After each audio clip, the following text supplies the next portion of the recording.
Selamat pagi ya, kita bersama lagi dalam ruang bicara yang dibawakan kepada anda tentunya di Bernama TV, dan hari ini Bernama TV membawa suatu perubahan sedikit dalam ruang bicara, kerana untuk ruang bicara hari ini kita ada dua topik yang berbeza sebenarnya, dan kita juga akan membawa dua tetamu yang berbeza juga. Dan ini merupakan sesuatu yang menarik dan penting sebenarnya, kerana kedua-dua topik yang kita pilih hari ini di ruang bicara adalah merupakan topik-topik yang menjadi perbincangan di kalangan rakyat Malaysia. Baiklah, topik yang pertama yang menjadi tumpuan kita di ruang bicara hari ini ialah Pemerkasa Plus bantu IKS terkesan.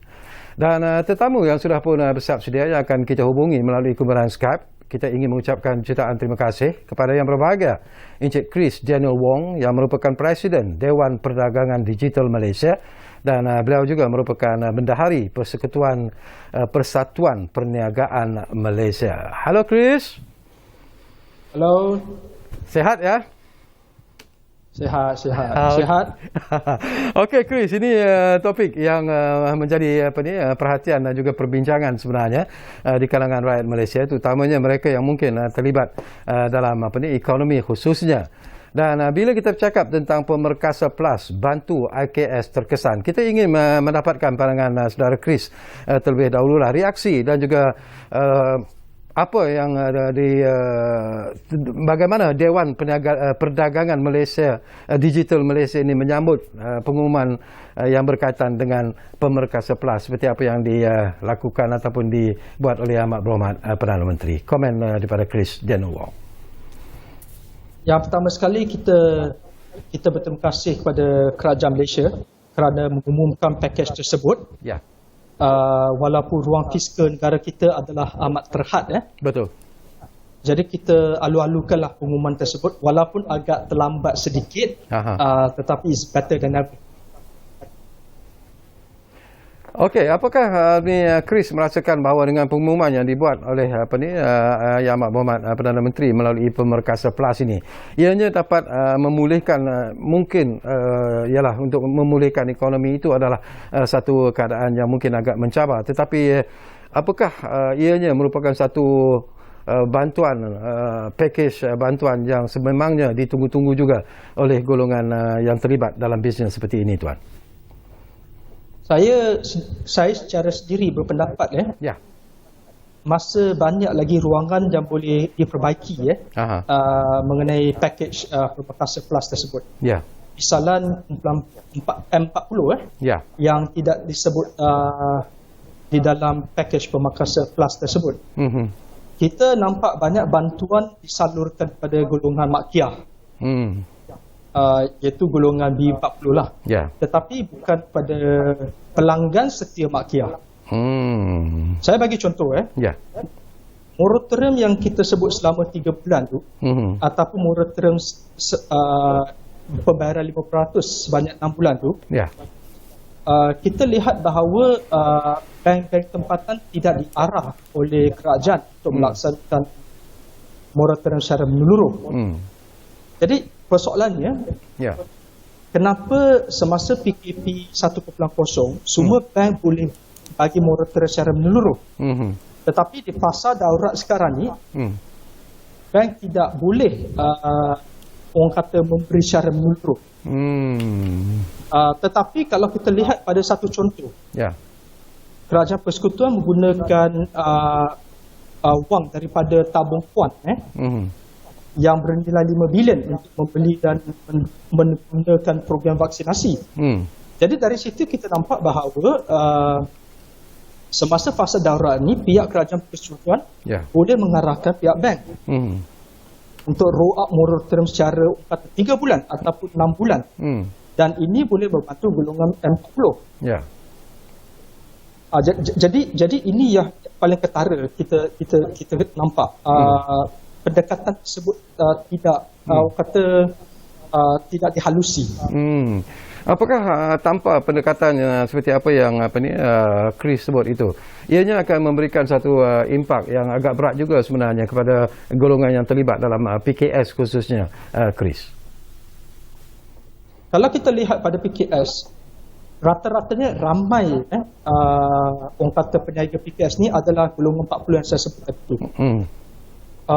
Kita di Dewan dan juga di Persekutuan orang kata Persekutuan peniaga Malaysia ni pernah kita syorkan kepada kerajaan persekutuan untuk orang kata untuk kita adakan satu dana rakyat. Sebab kita faham bank-bank di Malaysia ini masih menggunakan pakai credit scoring system untuk memberi pinjaman. Di era peperangan, walaupun peperangan pandemik, kita tidak boleh memakai credit scoring system tersebut. Kerana ramai dan banyak peniaga yang tidak akan layak. Sebab setahun lepas mereka tidak mempunyai pendapatan. Jadi kalau tak ada pendapatan bermaksud tak ada keuntungan, malah kerugian. Jadi bila buat submission kepada bank untuk dapatkan kata pinjaman tunai, memang tidak akan dapat, memang akan gagal. Saya nak tambah lagi, 8 bank besar di Malaysia, keuntungan 3 tahun lepas adalah sebanyak 93 bilion. Kalau kita pakai nisbah yang sama, iaitu kita ambil 7% daripada keuntungan 3 tahun lepas tu, bermaksud 6.4 bilion daripada 93 bilion, kita boleh suntik ke dalam dana rakyat. Dan dari situ, para PKS boleh pinjam daripada dana tersebut. Dan dana tersebut boleh orang kata di-set up dengan menggunakan bond dan dijamin oleh kerajaan ataupun agensi yang terlibat. Jadi dari sini kita nampak kekangan tersebut boleh orang kata diselesaikan. Satu lagi saya juga nak dapat pandangan Chris lah. Bila kita bercakap tentang the total amount dalam Pemerkasa Plus yang telah pun diluluskan ialah 40 bilion sebenarnya. Tetapi mungkin apakah pandangan Chris, sebelum ini pun kerajaan juga telah mengumumkan pelbagai package rangsangan ekonomi yang berjumlah lebih 300 bilion.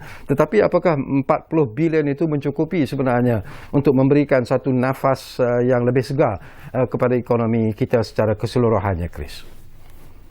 Kalau kita lihat pada total amount 40 bilion, suntikan tunai langsung ke dalam pasaran adalah sebanyak 5 bilion. Ini bukan saya sebut saja, tetapi pakar-pakar ekonomi juga sebut.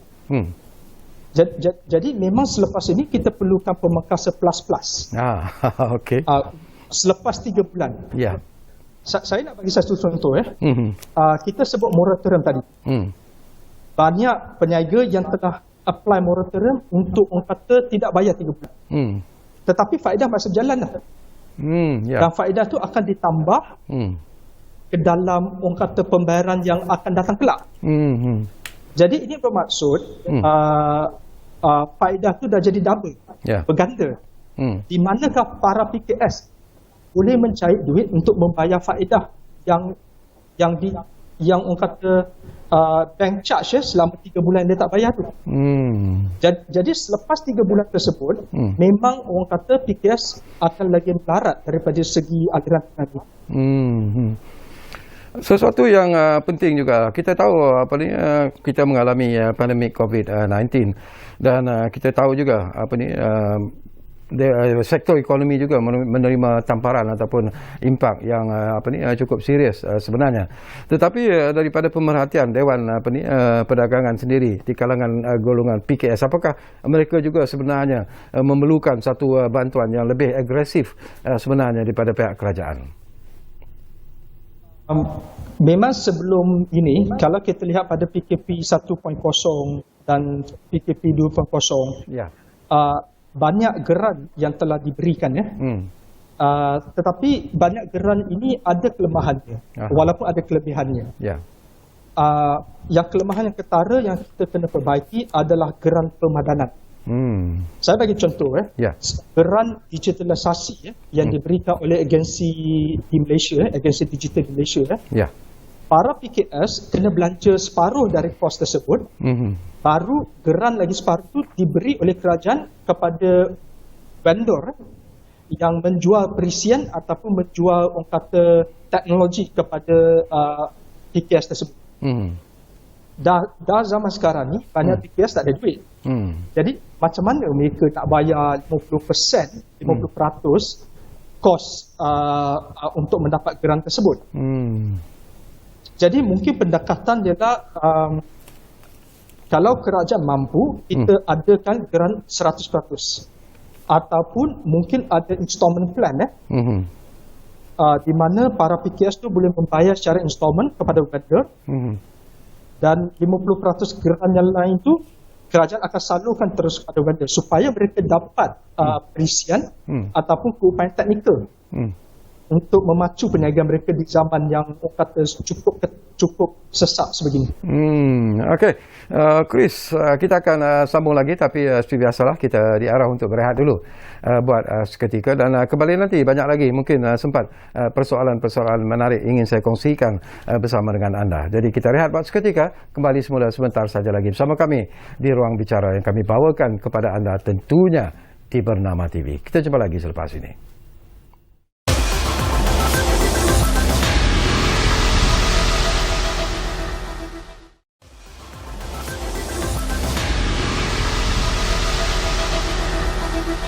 Baiklah, kita kembali semula ke Ruang Bicara ini. Kita masih lagi bercakap tentang topik Pemerkasa Plus, bantu IKS terkesan dan kita tentunya masih lagi bersama dengan yang berbahagia, Encik Chris Daniel Wong. Okey, Chris, sesuatu yang menarik jugalah saya nak kongsi bersama anda selaku Presiden Dewan Perdagangan Digital Malaysia dan kita bercakap tentang digital economy kebelakangan ini ianya begitu hebat diperkatakan.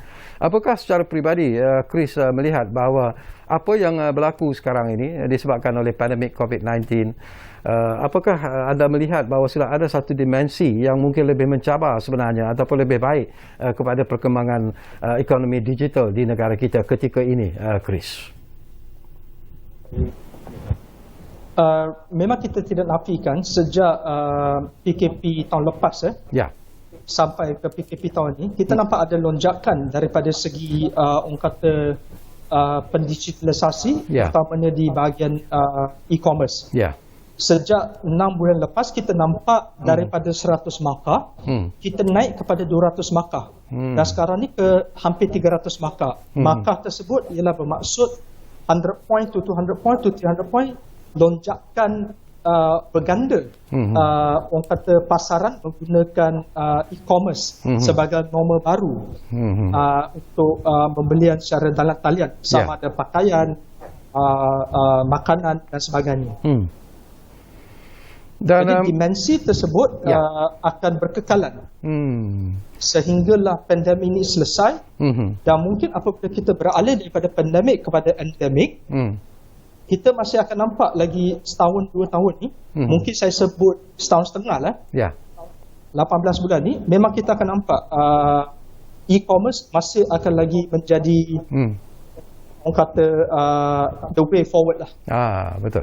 Untuk pasaran kita berdaya saing. Okey, kembali semula kepada cabaran yang perlu dan harus dihadapi oleh mereka yang terlibat dalam PKS ini. Apakah anda bersetuju kalau saya katakan bahawa mereka yang terlibat dalam PKS ini juga harus memikirkan satu dimensi yang berbeza sebenarnya dalam menghadapi situasi yang sedia ada sekarang ini. Tidak boleh terlalu mengharapkan daripada pelbagai pakej rancangan ekonomi yang mungkin akan diperkenalkan oleh kerajaan dari masa ke semasa, Chris.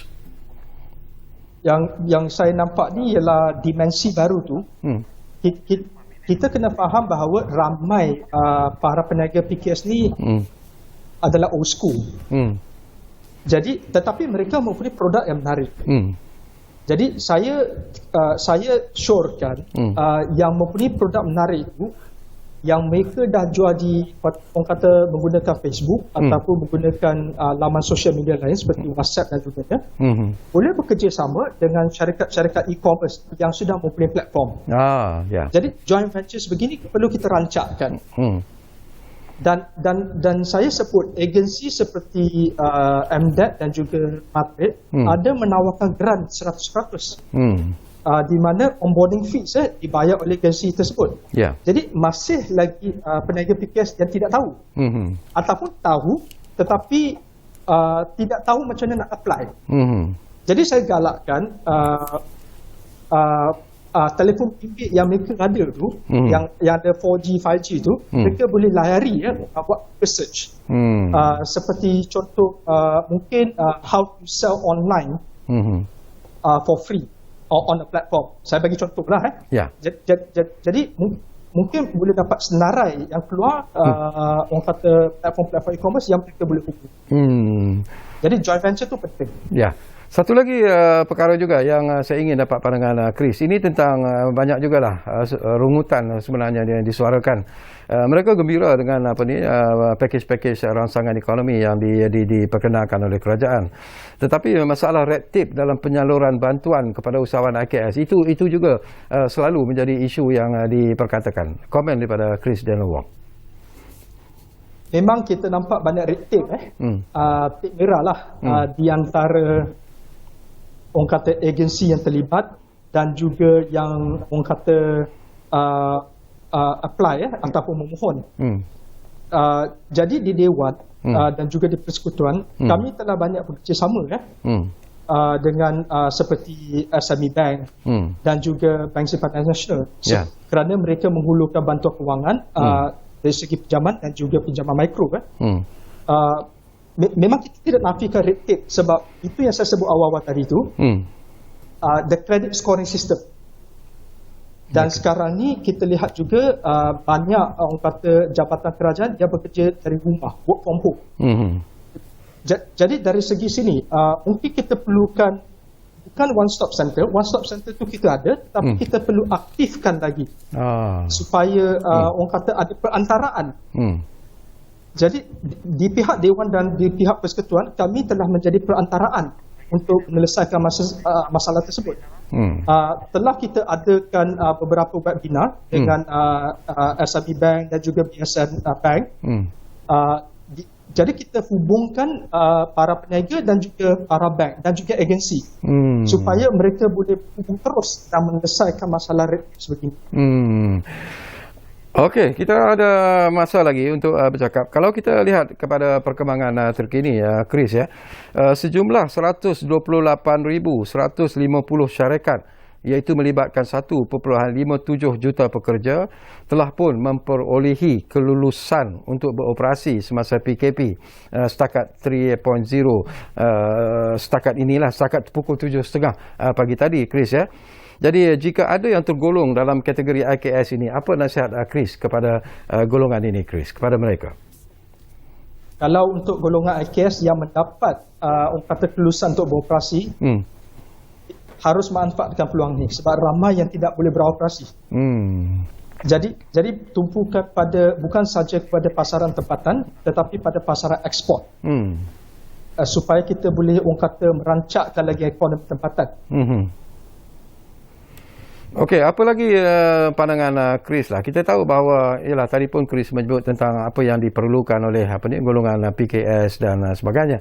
Tetapi dari segi bantuan ataupun package apa lagi yang diperlukan selain daripada moratorium yang Chris sebut di awal tadi. Apa lagi sebenarnya yang diperlukan oleh golongan ini, Chris, bagi memberikan mereka satu nafas yang lebih segar sebenarnya?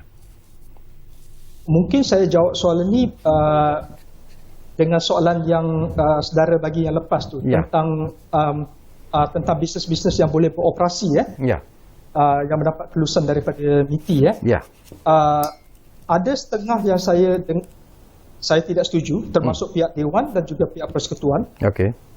Kita telah mendapat berita bahawa bisnes-bisnes yang tidak boleh beroperasi tetapi mendapat kelulusan beroperasi kerana mereka memfailkan info-info yang tidak benar atau info tidak tepat.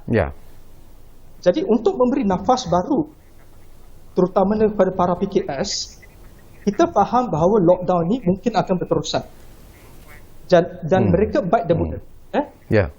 Jadi mereka dah bersedia untuk tidak beroperasi selama 2 minggu ataupun sebulan. Tetapi dalam masa ini kita nak melandaikan kes-kes COVID. Jadi saranan saya ialah untuk membantu para PKS terutamanya, kita perlukan Jabatan Industri Negeri dan juga pihak berkuasa tempatan. Mungkin saya sarankan pada pihak MITI, sebelum pihak MITI memproses kelulusan surat tersebut, mungkin pihak MITI boleh mengarahkan Jabatan Industri Negeri dan bekerjasama dengan mereka supaya mereka boleh turun ke padang untuk pantau. Dan betul-betul bisnes tu essential services atau tidak. Ya. Jadi apabila pihak kerajaan negeri dan pihak berkuasa tempatan telah orang kata telah pantau dan membuat assessment mereka, Ya. boleh feedback kepada pihak kerajaan persekutuan, iaitu Kementerian Niti dan kementerian berkaitan. Baru mereka approve atau tidak approve. Ya. Jadi ini ialah apa yang rakyat dan pihak PKS nak nampak, supaya ada ketelusan dan kesaksamaan. Kita menghadapi cabaran yang cukup hebat sebenarnya, Chris, bila kita bercakap tentang PKP 3.0 yang kita tempuhi sekarang ini dengan total lockdown.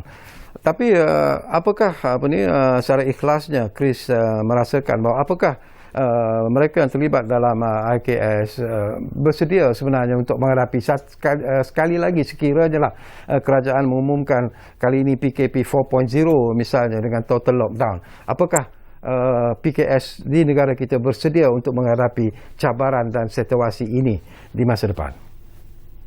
Kalau kita lihat pada PKP sekarang ni, banyak para PKS yang sudah lingkup, gulung tikar, terutamanya mereka di sektor pelancongan dan juga di sektor event management, ataupun mereka yang mempunyai dewan-dewan event management yang besar.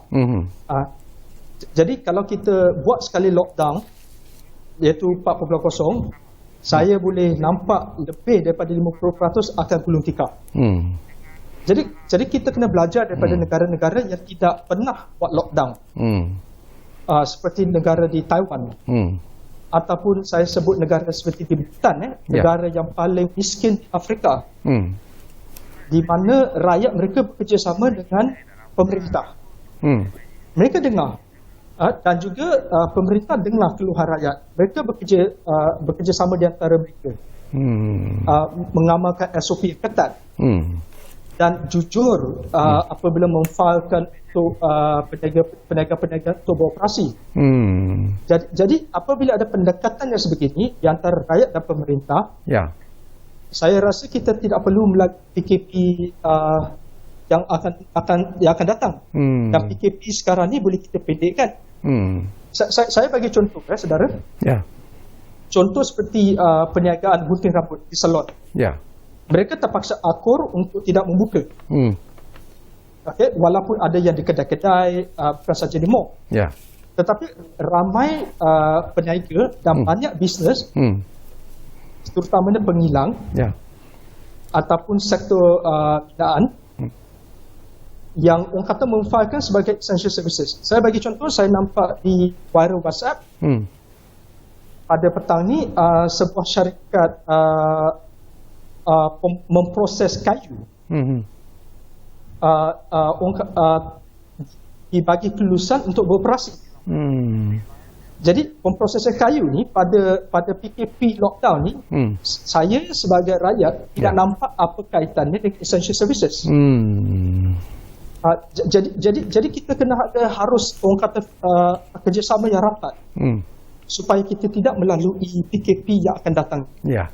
Okey, bila you sebut kita di penghujung sebenarnya, Chris, tinggal lebih kurang 1 minit saja lagi. Tapi saya juga nak bertanya soalan inilah. Jangkaan daripada Chris, kalau kita melihat perkembangan pandemik COVID-19 di negara kita hari ini pun, figure yang tercatat kepada mereka yang dihinggapi oleh COVID-19 ini berada pada figure yang membimbangkan. Tapi apakah anda menjangkakan bahawa mungkin serengkas-ringkasnya akan berlaku nanti PKP 4.0, mungkin kalau tak pun total lockdown ialah separa lockdown sebagainya. Jadi apakah anda menjangkakan bahawa itu mungkin boleh berlaku sebenarnya? Kalau kita lihat bagaimana lockdown pada keadaan ini berlaku, ialah sektor sosial dibenarkan untuk berniaga, di mana keramaian dibenarkan. Itu adalah puncanya. Di bulan 12 tahun lepas sampai bulan 2 sebelum tahun baru Cina, kita nampak sektor sosial, orang pergi restoran makan, tapi ada SOP. Orang pergi ke dewan keramaian, tiada SOP dan sebagainya. Jadi untuk orang kata mengelakkan PKP total lockdown atau separa lockdown yang kemudian akan berlaku, kita kena orang kata perketatkan sektor sosial, supaya perkara yang bersama tidak akan berlaku. Okey. Baik, terima kasih banyak-banyak kepada Chris Daniel Wong kerana sudi bersama dengan kita dan mungkin sekiranya di masa-masa yang akan datang ini Chris, anda boleh datang ke studio kita untuk sembang-sembang berkaitan dengan isu ini kerana bagi saya ini merupakan isu yang cukup penting sebenarnya. Apapun setinggi-tinggi terima kasih kepada Chris Daniel Wong, iaitu Presiden Dewan Perdagangan Digital Malaysia dan juga merupakan Bendahari Persekutuan Persatuan Perniagaan Malaysia. Kita rehat dulu buat seketika, kembali selepas ini. Rehat dulu.